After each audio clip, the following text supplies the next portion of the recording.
শিলচরে কংগ্রেসের কেন্দ্রীয় নির্বাচনী কার্যালয়ের উদ্বোধন, পরিবর্তনের ডাক অভিজিৎ পালের। শিলচর বিধানসভা কেন্দ্রে কংগ্রেসের কেন্দ্রীয় নির্বাচনী কার্যালয়ের আনুষ্ঠানিক উদ্বোধন করা হয়েছে মঙ্গলবার। পবিত্র বারুণীর পুণ্যলগ্নে দেবীর আশীর্বাদ নিয়ে এই কার্যালয়ের সূচনা করা হয়। জেলা কংগ্রেস সভাপতি সজল আচার্য, বিভিন্ন শাখা সংগঠনের নেতা এবং বিপুল সংখ্যক কর্মী সমর্থকের উপস্থিতিতে কার্যালয়টি উদ্বোধন করেন কংগ্রেস প্রার্থী অভিজিৎ পালের মা সুধারানী পাল। কার্যালয় উদ্বোধনের পর অভিজিৎ পাল বলেন, এই অফিস চালুর মাধ্যমে আসন্ন বিধানসভা নির্বাচনের লড়াই আনুষ্ঠানিকভাবে শুরু হয়ে গেল। তিনি দাবি করেন, পরিবর্তনের সংগ্রামে কংগ্রেস শতভাগ জয়ের ব্যাপারে আশাবাদী। বর্তমান বিধায়ক দীপায়ন চক্রবর্তীর সমালোচনা করে তিনি বলেন, বিধায়ক এখন নিজের টিকিট নিয়ে বেশি ব্যস্ত। সাম্প্রতিক বৃষ্টিতে জলাবদ্ধতায় ভোগা মানুষ তাকে খুঁজে পাচ্ছেন না বলেও অভিযোগ করেন তিনি। স্বাধীনতার বছর সংখ্যা নিয়ে বিধায়কের মন্তব্যকে কটাক্ষ করেন অভিজিৎ পাল। পাশাপাশি তিনি বলেন, গত 5 বছরের কাজের মূল্যায়ন শিলচরের মানুষ নিজেরাই করে রেখেছে। পৌরসভা নির্বাচন না হওয়ায় নাগরিক পরিষেবা ব্যাহত হয়েছে বলেও অভিযোগ তুলে তিনি বলেন, ডাবল ইঞ্জিন সরকার বরাক উপত্যকাকে দীর্ঘদিন অবহেলা করেছে। আসন্ন নির্বাচনে জনগণই এর জবাব দেবে বলে মন্তব্য করেন তিনি।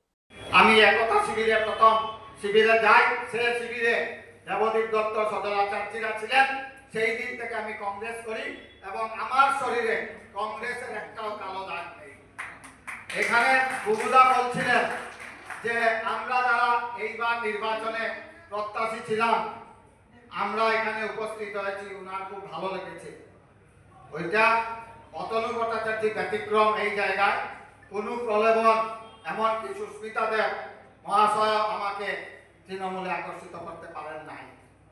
আমি কংগ্রেসকে ভালোবাসি, কংগ্রেসের সঙ্গে থাকবো আমরণ, কোনো অবস্থায় কংগ্রেস ত্যাগ করবো না। এটা আজকেও আবার এই সভায় প্রতিজ্ঞাবদ্ধ। কাজে কংগ্রেস যাকেই প্রার্থী করবে আমি সর্বাবস্থায় ওর সাথে থাকবো, লড়াই করব। এবং আমি যেটা বুঝতে পারছি, এইবার যদি কংগ্রেস সরকার আসামে না আসে তা আমাদের অবস্থা ভয়াবহ হবে। কিছুক্ষণ আগে বন্ধুগণ সজল বণিক মহাশয় বলেছেন যে ওনারা মিথ্যা প্রতিশ্রুতি দেন, মিথ্যা কথা বলেন। এইটা তো আমরা নির্বাচনী প্রচারে বিভিন্ন জায়গায় স্ট্রিট কর্নার করবো, আমরা সবাইকে বুঝাবো।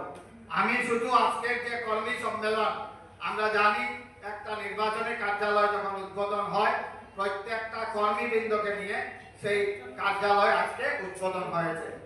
সবচেয়ে একটা জিনিস ভালো লাগছে আমার অভিজিৎ পালের, উনি যে মাতৃদেবীকে আজকে নিয়ে এসে কার্যালয়টা উন্মোচন করেছেন, তার জন্য আমি ওনাকে বিশেষ ধন্যবাদ জানাই।